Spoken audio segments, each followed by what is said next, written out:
Line ಟಿವಿಯ big ನ್ಯೂಸ್ಗೆ ಸ್ವಾಗತ. ನಾನು ಬಸವರಾಜು. ಎಲ್ಲ ಅಂದ್ಕೊಂಡಂತಾದ್ರೆ ಕಾಂಗ್ರೆಸ್ಸಿನ ಕುರ್ಚಿ ಗುದ್ದಾಟಕ್ಕೆ ತಕ್ಷಣವೇ ಬ್ರೇಕ್ ಬೀಳಬಹುದು, ಇಲ್ಲ ಅಂದ್ರೆ 28ರ ತನಕ ಸಿದ್ದರಾಮಯ್ಯ ಅವರೇ ಮುಖ್ಯಮಂತ್ರಿ. ಇದೇ ಕಾರಣಕ್ಕೆ ನೋಡಿ ತುಂಬಾ ಆತುರಾತುರವಾಗಿ ಇಬ್ಬರು ವ್ಯಕ್ತಿಗಳು ದೆಹಲಿಯಿಂದ ಬರ್ತಿರುವಂತದ್ದು. ಮೈಸೂರಿಗೆ ಮಂಗಳವಾರ ರಾಹುಲ್ ಗಾಂಧಿ ಅವರು ಭೇಟಿ ನೀಡ್ತಿದ್ರೆ, ಮತ್ತೊಂದು ಕಡೆ ಡಿ ಕೆ ಶಿವಕುಮಾರ್ ಅವರ ಬಣನೆ ಹೇಳ್ತಿರೋ ಪ್ರಕಾರ 6 ತಿಂಗಳ ಬಳಿಕ ರಣದೀಪ್ ಸಿಂಗ್ ಸುರ್ಜೇವಾಲಾ ಅವರು ಬರಬಹುದು. ಆ ಇಬ್ಬರೂ ಬಂದ್ರೆ ಭಾರಿ ಬದಲಾವಣೆ ಆಗಬಹುದು ಅನ್ನುವಂತಹ ಚರ್ಚೆಗಳು ನಡೀತಿರುವಂತದ್ದು. ಈ ಬೆನ್ನಲ್ಲೇ ಮಲ್ಲಿಕಾರ್ಜುನ್ ಖರ್ಗೆ ಅವರ ಜೊತೆಯಲ್ಲಿ ಡಿ ಕೆ ಶಿವಕುಮಾರ್ ಅವರು 45 ನಿಮಿಷಗಳ ಕಾಲ ಮಹತ್ವದ ಒಂದು ಸಭೆ ಮಾಡಿರುವಂತದ್ದು, ಸೀಕ್ರೆಟ್ ಮೀಟಿಂಗ್ ಮಾಡಿರುವಂತದ್ದು. ಸಂಕ್ರಾಂತಿ ಬಳಿಕ ದೆಹಲಿಗೂ ಕೂಡ ಹೋಗ್ತಾರೆ, ದೊಡ್ಡ ಬದಲಾವಣೆ ಆಗುತ್ತೆ ಅನ್ನುವಂತಹ ಚರ್ಚೆಗಳು ನಡೀತಿರುವಂತದ್ದು. ಏನೆಲ್ಲ ಸುದ್ದಿಗಳಿದಾವೆ ಒಂದೊಂದಾಗಿ ನೋಡೋಣ ಬನ್ನಿ.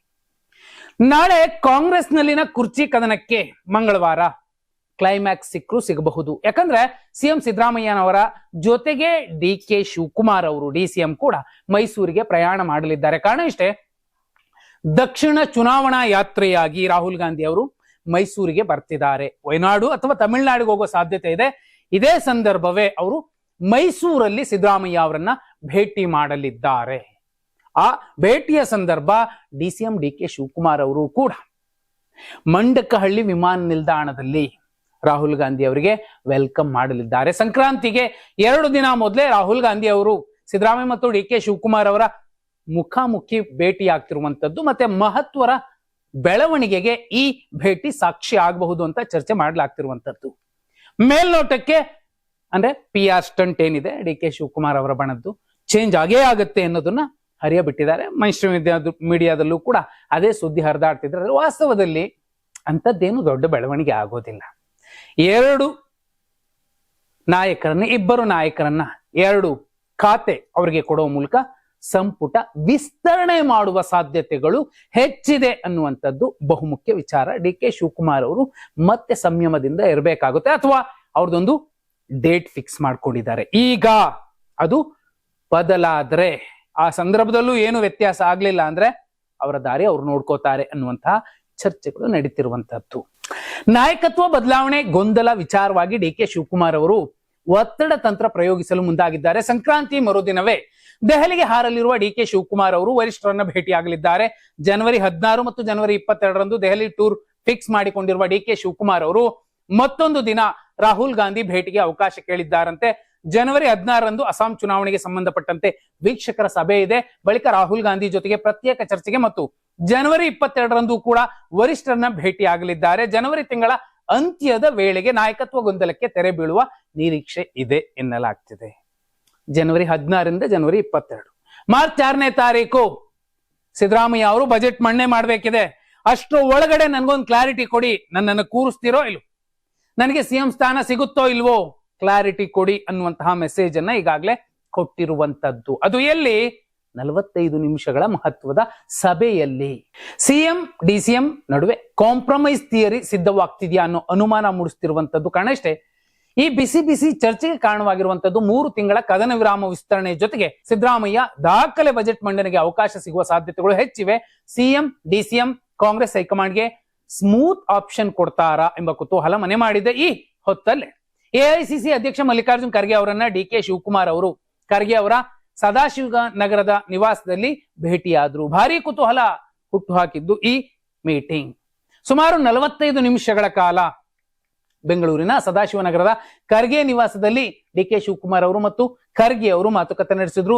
ಬ್ರೇಕ್ಫಾಸ್ಟ್ ಮೀಟಿಂಗ್ ಹೆಸರಿನಲ್ಲಿ ಉಭಯ ನಾಯಕರು ಸಾಕಷ್ಟು ಚರ್ಚೆ ನಡೆಸಿದ್ದಾರೆ. ಆದರೆ ಸಿದ್ದರಾಮಯ್ಯ ಅವರನ್ನ ಇಳಿಸುವಂತಹ ಪ್ರಯತ್ನಗಳನ್ನ ಡಿ ಕೆ ಶಿವಕುಮಾರ್ ಅವರು ಪರೋಕ್ಷವಾಗಿ ಮಾಡುವ ಸಾಧ್ಯತೆಗಳಿದೆ. ಯಾಕೆ ಅಂದ್ರೆ ಬಜೆಟ್ ಮಂಡನೆ ಆದ್ರೆ ಸಾಲಲ್ಲ, ಬಜೆಟ್ ಅಂಗೀಕಾರ ಆಗ್ಬೇಕು.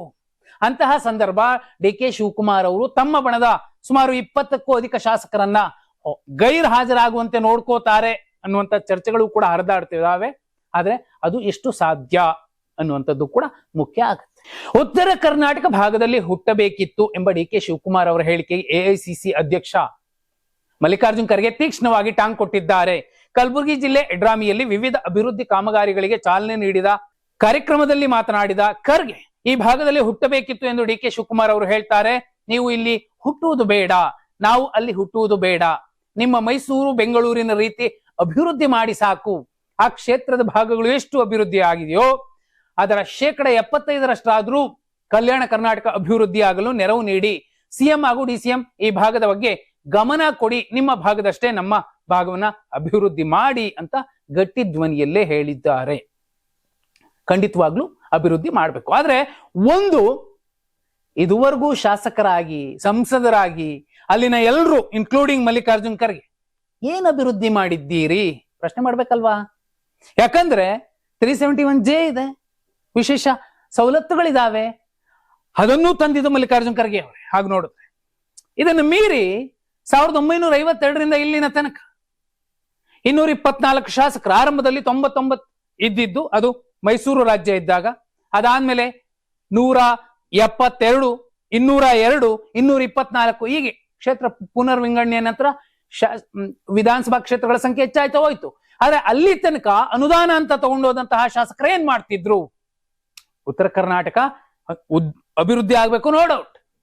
ದಕ್ಷಿಣ ಕರ್ನಾಟಕ ಅಭಿವೃದ್ಧಿ ಆಗಿತ್ತು.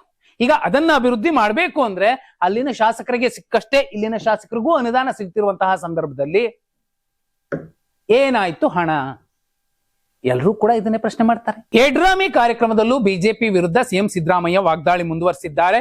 ಕಾಂಗ್ರೆಸ್ ಅಭಿವೃದ್ಧಿ ಕಾರ್ಯಕ್ರಮಗಳ ಬಗ್ಗೆ ಮಾತನಾಡುತ್ತಾ ಕಮಲ ಪಡೆಗೆ ಟಾಂಗ್ ಕೊಟ್ಟಿದ್ದಾರೆ. ಬಿಜೆಪಿ ಅವರು ಬರೀ ಬೊಗಳೆ ದಾಸರು, ಸುಳ್ಳು ಹೇಳೋದು, ಅವರು ಅಪಪ್ರಚಾರ ಮಾಡೋದು, ಸುಳ್ಳು ಆರೋಪ ಮಾಡೋದು ಬಿಟ್ರೆ ಬೇರೆ ಏನನ್ನೂ ಅವರು ಮಾಡೋದಿಲ್ಲ. ನಿಮ್ಮ ಆಶೀರ್ವಾದ ಯಾವಾಗ್ಲೂ ಕಾಂಗ್ರೆಸ್ ಜೊತೆ ಇರಬೇಕು. 2028ಕ್ಕೂ ಕೂಡ ಕಾಂಗ್ರೆಸ್ ಅಧಿಕಾರಕ್ಕೆ ಬರುತ್ತೆ, ನಿಮ್ಮ ಆಶೀರ್ವಾದ ಮುಖ್ಯ ಅನ್ನುವಂತಹ ಮಾತುಗಳನ್ನು ಹೇಳೋ ಸಂದರ್ಭದಲ್ಲಿ ಕಾರಣ ಇಷ್ಟೇ ನೋಡಿ. ಆರಂಭದಿಂದಲೂ ಇಲ್ಲಿ ತನಕ ಗೃಹ ಜ್ಯೋತಿ, ಗೃಹ ಲಕ್ಷ್ಮಿ, ಶಕ್ತಿ ಎಲ್ಲಾ ಯೋಜನೆಗಳನ್ನ ರಾಜ್ಯನ ಪಾಪರ್ ಮಾಡ್ಲಿಕ್ಕೆ ಮಾಡ್ತಿದ್ದಾರೆ ಅಂತ ಹೇಳಿದ್ರು. ಈಗ ಗೃಹಲಕ್ಷ್ಮಿ ಯೋಜನೆಯ ಹಣ 1 ತಿಂಗಳು 2 ತಿಂಗಳು ಬರಲಿಲ್ಲ ಅಂದ್ರೆ ದೊಡ್ಡ ದೊಡ್ಡ ಪ್ರೊಟೆಸ್ಟ್ ಮಾಡುವ ಮಟ್ಟಕ್ಕೆ ಬಿಜೆಪಿಗರು ಬಂದು ನಿಂತಿದ್ದಾರೆ ಅಂದ್ರೆ ಪರೋಕ್ಷವಾಗಿ ಸಿದ್ದರಾಮಯ್ಯ ಅವರ ಸರ್ಕಾರವನ್ನು ಒಪ್ಕೊಂಡಿದ್ದಾರೆ ಅಂತ ಅರ್ಥ. ಇಲ್ಲ, ಅವ್ರು ಈಗಲೂ ಕೂಡ ಮೆಸೇಜ್ ಕೊಡಬಹುದು, ಇಂತಹ ಡೋಂಗಿ ಯೋಜನೆಗಳನ್ನೆಲ್ಲ ನಿಲ್ಸಾಕ್ತೀವಿ, ಅನ್ನಭಾಗ್ಯ ಯೋಜನೆ ಕೊಡೋದಿಲ್ಲ, ಗೃಹಲಕ್ಷ್ಮಿ ಯೋಜನೆ ಕೊಡೋದಿಲ್ಲ, ನಾವು ಮೋದಿ ಅವರ ಯೋಜನೆಗಳನ್ನ ಕೊಡ್ತೀವಿ ಎನ್ನುವ ಮೆಸೇಜ್ ಅನ್ನ ಬಿಜೆಪಿಯ ನಾಯಕರು ಗಟ್ಟಿ ಧ್ವನಿಯಲ್ಲಿ ಮೇಜು ಕುಟ್ಟಿ ಹೇಳಿ ಪ್ರಣಾಳಿಕೆಯನ್ನ ಹೊಸದಾಗಿ ಬರೆದು ಚುನಾವಣೆ ಎದುರಿಸಬೇಕಿದೆ. ವಿಪಕ್ಷ ನಾಯಕರಾಗಿ ಆರ್ ಅಶೋಕ್ ಅವರು ಬರೀ ಸೌಂಡು ಮಾಡೋದು ಬಿಟ್ರೆ ಒಂದು ಪ್ರಕರಣವನ್ನ ತಾರ್ಕಿಕ ಅಂತ್ಯದ ಕಡೆಗೆ ಎಳೆದೊಯ್ಯುವ ಪ್ರಯತ್ನವನ್ನ ಯಾರೂ ಮಾಡಿಲ್ಲ. ರಾಜ್ಯ ಕಂಡ ಅತ್ಯಂತ ದುರ್ಬಲ ವಿಪಕ್ಷ ನಾಯಕರು ಯಾರಾದ್ರೂ ಇದ್ರೆ ಅದು ಬಿಜೆಪಿಯಿಂದ ಉಚ್ಚಾಟನೆಗೊಂಡಿರುವ ಶಾಸಕ ಬಸನಗೌಡ ಪಾಟೀಲ್ ಯತ್ನಾಳ್ ಹೊಸ ಬಾಂಬ್ ಸಿಡಿಸಿದ್ದಾರೆ. ಹೈಕಮಾಂಡ್ ನಾಯಕರು ತಮ್ಮ ಜೊತೆ ನೇರ ಸಂಪರ್ಕದಲ್ಲಿ ಇರೋದಾಗಿ ಯತ್ನಾಳ್ ಹೇಳಿದ್ದು ಭಾರಿ ಕುತೂಹಲ ಕೆರಳಿಸಿದೆ.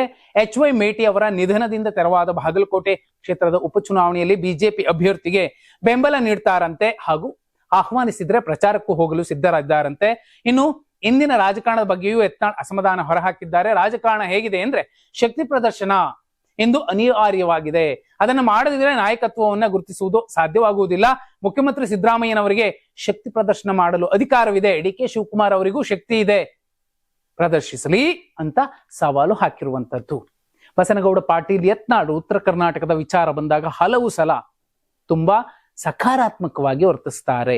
ಬಿಜೆಪಿಯ ಮಟ್ಟಿಗೆ ನೋ ಡೌಟ್ ಯತ್ನಾಳ್ ಒಂದು ದೊಡ್ಡ ಶಕ್ತಿ, ಅವರನ್ನ ಹೊರಗಿಟ್ಟಷ್ಟು ಬಿಜೆಪಿಗೆ ಲಾಸೇ ಆಗತ್ತೆ. ಅವರು ಎಷ್ಟು ಬೇಗ ಪಾರ್ಟಿ ಒಳಕ್ಕೆ ಬರ್ತಾರೆ ಅಥವಾ ಹೊಸದೊಂದು ಪಾರ್ಟಿ ಕಟ್ತಾರೆ, ಒಳಗೆ ಬಂದ್ರೆ ಲಾಭ, ಅವರು ಹೊಸ ಪಾರ್ಟಿ ಕಟ್ಟಿದ್ರೆ ತುಸು ನಷ್ಟ ಬಿಜೆಪಿಗೆ ಆಗೇ ಆಗತ್ತೆ. ಹಾಗೆ ನೋಡಿದ್ರೆ ಯತ್ನಾಳ್ ನಿಜಕ್ಕೂ ಬಾಗಲಕೋಟೆಯ ಮಟ್ಟಿಗೆ ಒಂದು ಪ್ರಚಾರ ಮಾಡಿ ಬಂದ್ರು ಕೂಡ ಚರಂತಿ ಮಠ ಅವ್ರಿಗೆ ಟಿಕೆಟ್ ಸಿಗುತ್ತೋ ಯಾರಿಗೆ ಸಿಗುತ್ತೋ ಅವರಿಗೆ ಲಾಭ ಆಗಬಹುದು. ಆದ್ರೆ ಅನುಕಂಪದ ಲೆಕ್ಕದಲ್ಲಿ ನೋಡಿದ್ರೆ ಮೇಟಿ ಅವರ ಕುಟುಂಬದಲ್ಲಿ ಅವರ ಪುತ್ರಿ ಕೂಡ ಟಿಕೆಟ್ ಆಕಾಂಕ್ಷಿ ಇರಬಹುದು, ಅವರಿಗೆ ಕೊಟ್ರೆ ಗೆಲ್ಲುವಂತಹ ಸಾಧ್ಯತೆಗಳು ಹೆಚ್ಚು. ನಾನು ಸಾಕಿದ ಗಿಣಿ ಹದ್ದಾಗಿ ಕುಕ್ಕಿತ್ತು. ಹಾಸನ ಜಿಲ್ಲೆಯಲ್ಲಿ ಕೆಲವರು ನಂಬಿಕೆ ದ್ರೋಹಿಗಳಿದ್ದಾರೆ ಎಂದು ಶಾಸಕ KM ಶಿವಲಿಂಗೇಗೌಡರಿಗೆ ಮಾಜಿ ಸಚಿವ HD ರೇವಣ್ಣ ತಿರುಗೇಟು ನೀಡಿದ್ದಾರೆ. ಬೇಲೂರಿನ ಕಾರ್ಯಕರ್ತರ ಸಭೆಯಲ್ಲಿ ಮಾತನಾಡುತ್ತಾ ಸಾಣೇನಹಳ್ಳಿ ಸ್ವಾಮೀಜಿಗಳು ಹೇಳಿದ ಮಾತು ಸತ್ಯ. ಈ ಜಿಲ್ಲೆಯಲ್ಲಿ ಕೆಲವರು ನಂಬಿಕೆ ದ್ರೋಹಿಗಳಿದ್ದಾರೆ. ಕೆಲವು ಟೈಮ್ನಲ್ಲಿ ಕುಮಾರಣ್ಣ ಒಳ್ಳೆಯವರನ್ನೂ ನಂಬಲ್ಲ, ಕೆಲವರು ಅವರನ್ನು ನಂಬಿಸಿ ಬಿಡ್ತಾರೆ. ಈ ಜಿಲ್ಲೆಯಲ್ಲಿ JDS ಮುಗಿಸಬೇಕು ಎಂದು ಕಾಂಗ್ರೆಸ್ನವರು ಪಣ ತೊಟ್ಟಿದ್ದಾರೆ.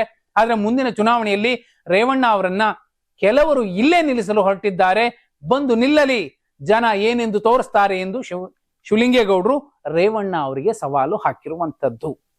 ಈಗಾಗಲೇ ಕಾಂಗ್ರೆಸ್ನ ಶಾಸಕರಾಗಿ ಆಯ್ಕೆಯಾಗಿರುವ KM ಶಿವಲಿಂಗೇಗೌಡರು ಕ್ಷೇತ್ರದ ಆಚೆಗೂ ಕೂಡ ಒಂದು ವೈಯಕ್ತಿಕ ವರ್ಚಸ್ಸನ್ನ ಬೆಳೆಸ್ಕೊಂಡಿದ್ದಾರೆ.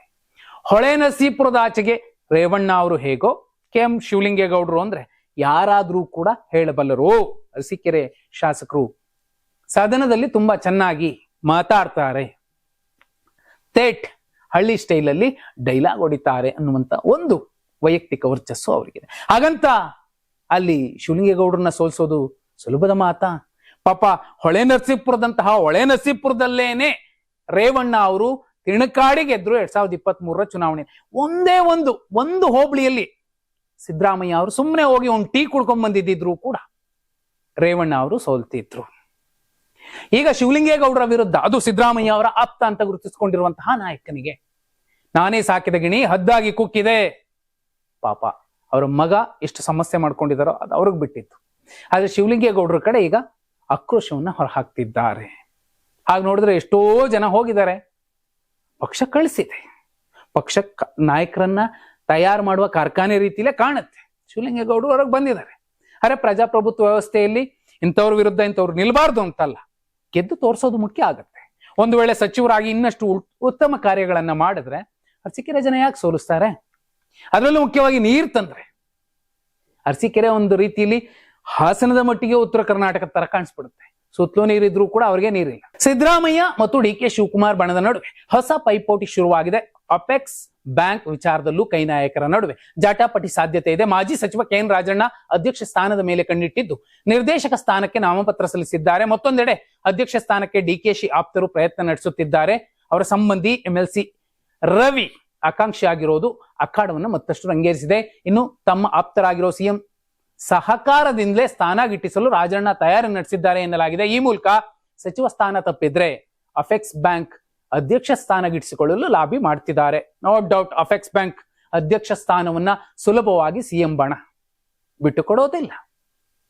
ಒಂದು ವೇಳೆ ಅದೇ ಸಾಧ್ಯವಾದ್ರೆ KMF ಸ್ಥಾನ ಮತ್ತೊಬ್ಬರಿಗೆ ಅವಕಾಶ ಮಾಡಿಕೊಡ್ತಾರೆ, ಅಫೆಕ್ಸ್ ಇವರು ಕೊಡ್ತಾರೆ. ಆ ರೀತಿ ಮಾತುಕತೆ ಆಗಿದೆ ಅನ್ನುವಂಥದ್ದು ವಿಧಾನಸೌಧದ ಪಡಸಾಲೆಯಲ್ಲಿ ಚರ್ಚೆ ಆಗ್ತಿರೋ ವಿಚಾರ. ಆದ್ರೆ ರಾಜಣ್ಣ ಅವರು ಸುಲಭಕ್ಕೆ ಬಗ್ಗಲ್ಲ, ಸೋಲೋದಿಲ್ಲ.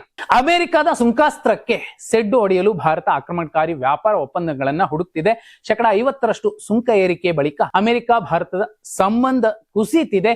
ಈ ಹೊತ್ತಲ್ಲೇ ಜರ್ಮನ್ ಚಾನ್ಸಲರ್ ಫೆಡ್ರಿಕ್ ಮೆರ್ಜ್ ಭಾರತ ಪ್ರವಾಸ ಟ್ರಂಪ್ ಕೊತ ಕುದಿಯುವಂತೆ ಮಾಡಿದೆ. ಇನ್ನು ಅಹಮದಾಬಾದ್ನ ಸಬರಮತಿ ಆಶ್ರಮದಲ್ಲಿ ನಡೆಯುತ್ತಿರುವ ಗಾಳಿಪಟ ಉತ್ಸವದಲ್ಲಿ ಮೋದಿ ಮರ್ಜ್ ಪಾಲ್ಗೊಂಡಿದ್ರು. ಇಬ್ಬರು ಜೊತೆಯಾಗಿ ಗಾಳಿಪಟ ಹಾರಿಸಿ ಸಂಭ್ರಮಿಸಿದ್ದಾರೆ. ಭಾರತ ಜರ್ಮನಿ ಕಾರ್ಯತಂತ್ರದ ಪಾಲುದಾರಿಕೆ ಇತ್ತೀಚೆಗೆ 25 ವರ್ಷ ಪೂರೈಸಿದೆ ಮತ್ತು ರಾಜತಾಂತ್ರಿಕ ಸಂಬಂಧಗಳು 75 ವರ್ಷಗಳನ್ನು ಪೂರೈಸಿವೆ. ರಕ್ಷಣಾ ಸಹಕಾರ, ಹಸಿರು ಶಕ್ತಿ, ವ್ಯಾಪಾರದ ಬಗೆಗಿನ ಮಹತ್ವದ ಮಾತುಕತೆಗಳು ನಡೆಯಲಿವೆ. ಏಷ್ಯಾ ಉಕ್ರೇನ್ ಬಿಕ್ಕಟ್ಟು, ಪಶ್ಚಿಮ ಏಷ್ಯಾದ ಪರಿಸ್ಥಿತಿ ಮತ್ತು ಇಂಡೋ ಪೆಸಿಫಿಕ್ ಪ್ರದೇಶದ ಸಹಕಾರದ ಬಗ್ಗೆ ಇಬ್ಬರು ನಾಯಕರು ಚರ್ಚಿಸಿದ್ದಾರೆ. ಅತಿ ಶೀಘ್ರದಲ್ಲೇ ಭಾರತಕ್ಕೆ ಅಮೆರಿಕ ಅಧ್ಯಕ್ಷ ಡೊನಾಲ್ಡ್ ಟ್ರಂಪ್ ಭೇಟಿ ನೀಡಲಿದ್ದಾರಂತೆ. ಭಾರತಕ್ಕೆ ನಿಯೋಜನೆಯಾಗಿರುವ ಅಮೆರಿಕದ ರಾಯಭಾರಿ ಸೆರ್ಗಿಯೋ ಗೋರ್ ಹೇಳಿಕೆ ಕುತೂಹಲಕ್ಕೆ ಕಾರಣವಾಗಿದೆ. ಭಾರತ ಇಂದಿಗೂ ಅಮೆರಿಕದ ಅತ್ಯಗತ್ಯ ಪಾಲುದಾರನಾಗಿ ಉಳಿದಿದೆ. ಪ್ರಧಾನಿ ನರೇಂದ್ರ ಮೋದಿ ಮತ್ತು ಅಧ್ಯಕ್ಷ ಡೊನಾಲ್ಡ್ ಟ್ರಂಪ್ ನಡುವಿನ ಸ್ನೇಹ ತುಂಬಾ ನೈಜವಾದದ್ದು. ಭಾರತಕ್ಕಿಂತ ಹೆಚ್ಚು ಅಗತ್ಯ ಪಾಲುದಾರ ಅಮೆರಿಕಕ್ಕೆ ಬೇರೆ ಯಾವುದೂ ಇಲ್ಲ ಎಂದು ಹೇಳಿದ್ದಾರೆ. ಭಾರತದಂತೆ ಬೇರೆ ಯಾವುದೇ ರಾಷ್ಟ್ರ ಅಮೆರಿಕಕ್ಕೆ ಅತ್ಯಗತ್ಯವಾಗಿಲ್ಲ. ಇಂದಿನಿಂದ ಅಮೆರಿಕ ಮತ್ತು ಭಾರತ ತಮ್ಮ ಮುಂದಿನ ಸುತ್ತಿನ ವ್ಯಾಪಾರ ಒಪ್ಪಂದ ಮಾತುಕತೆಗಳನ್ನು ಪುನರಾರಂಭಿಸಲಿವೆ ಎಂದು ಘೋಷಿಸಿದ್ದಾರೆ. ಅಮೆರಿಕ ರಾಯಭಾರಿ ಕಚೇರಿಯಲ್ಲಿ ದಕ್ಷಿಣ ಮತ್ತು ಮಧ್ಯ ಏಷ್ಯಾದ ವಿಶೇಷ ರಾಯಭಾರಿಯೂ ಆಗಿರುವ ಗೋರ್ ಮುಂದಿನ ವರ್ಷದ ವೇಳೆಗೆ ಅಮೆರಿಕ ಅಧ್ಯಕ್ಷ ಡೊನಾಲ್ಡ್ ಟ್ರಂಪ್ ಭಾರತಕ್ಕೆ ಭೇಟಿ ನೀಡಬಹುದು ಎಂದು ದೆಹಲಿಯಲ್ಲಿರುವ ಅಮೆರಿಕ ರಾಯಭಾರಿ ಕಚೇರಿಯಲ್ಲಿ ತಿಳಿಸಿದ್ದಾರೆ. ಇದು ಇವತ್ತಿನ ಪ್ರಮುಖ ಸುದ್ದಿಗಳು. ನಾಳೆ ಕೂಡ ಪ್ರಮುಖ ಸುದ್ದಿಗಳನ್ನ ಸರಳವಾಗಿ ಸಮಗ್ರವಾಗಿ ಹೇಳುವಂತಹ ಪ್ರಯತ್ನ ಮಾಡ್ತೀವಿ. ಧನ್ಯವಾದ. ಶುಭರಾತ್ರಿ.